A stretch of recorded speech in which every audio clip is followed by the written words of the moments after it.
I feel so privileged to introduce you to Angel Green, who we've nominated for the Helms Legacy Award. Angel impressed us when she came to us in 2010 as a volunteer, and she continues to impress us today, but more than that, she inspires us. She inspires us with her thirst for knowledge and her drive for excellence, which has come to be known as the Angel Factor. Angel, we are so proud of you and couldn't be more happy for you. Congratulations, Angel. I am currently the manager at the West Retail Center. My favorite part of my job is working together as a team and empowering everybody to be the best that they can be every day. I had some challenging problems growing up. My mother and my father were both alcoholics, but my dad, he was abusive when he would drink. He would get mean and beat her. Almost every bone in my mother's body's been broken. My sister, Brenda, I would beg her to stay home, but she didn't want to be there either, so they would leave. There wasn't no solace. You just sit there and wait till you go to sleep every night.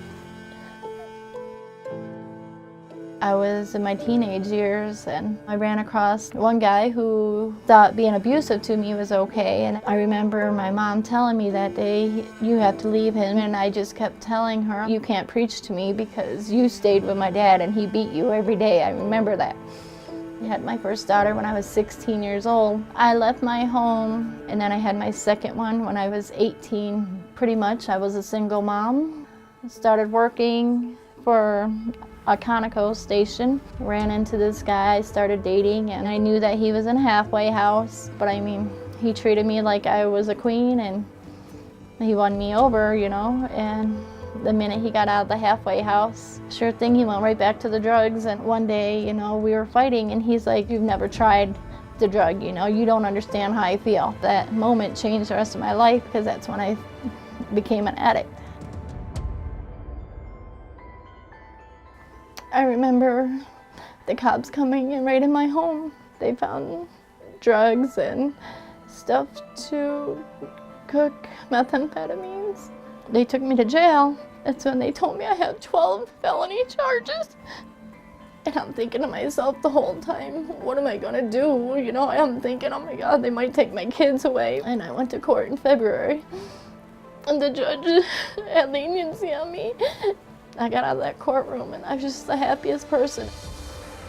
I did good for a while and then, of course, I relapsed. I started selling again and I started using again, and then I found out I was pregnant. So I knew I couldn't do drugs or do anything to harm me or my babies. My mom pretty much was there, helped raise my children, and then when my mom passed away in 2008, I remember sitting at the funeral like, I don't even know how to be a mom. I was like, how do I do it by myself? Time to sink or swim, Angel. I mean, you can't let these kids down and you're all they got now. So my daughter, Abby, she's my angel. I mean, she just doesn't understand yet what impact she had on my life. I just want to be the best I can be because I can't even imagine living one day without my kids. So that's my story.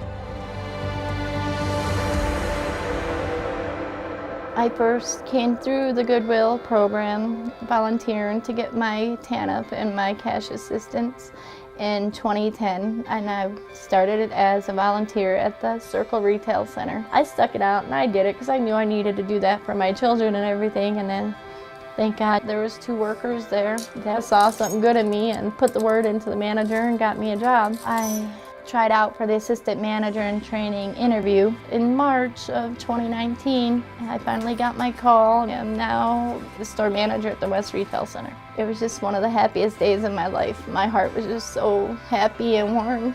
And I truly appreciate everything they've ever taught me to help get me to where I'm at today. My dad did all this bad in his life, drinking and hurting my mom and hurting the family and everything, but then he straightened himself out and we found out my dad was sick. He had colon cancer. A year after my dad passed away is when my baby brother passed away from drinking himself to death. And my little brother was like my best friend. If I didn't have Goodwill in my life right now, I might have even relapsed after losing my little brother. Goodwill was here and treated me like family. At the Circle Goodwill, I met my husband. We've been married since 2015, and he's a great guy, and had a baby boy 9 months ago, and he's just the cutest little thing in the world, and I got 5 beautiful children. Thank you for everyone at Goodwill for always giving me the opportunity to be the best I can be every day, and for giving me a home to come home to every day.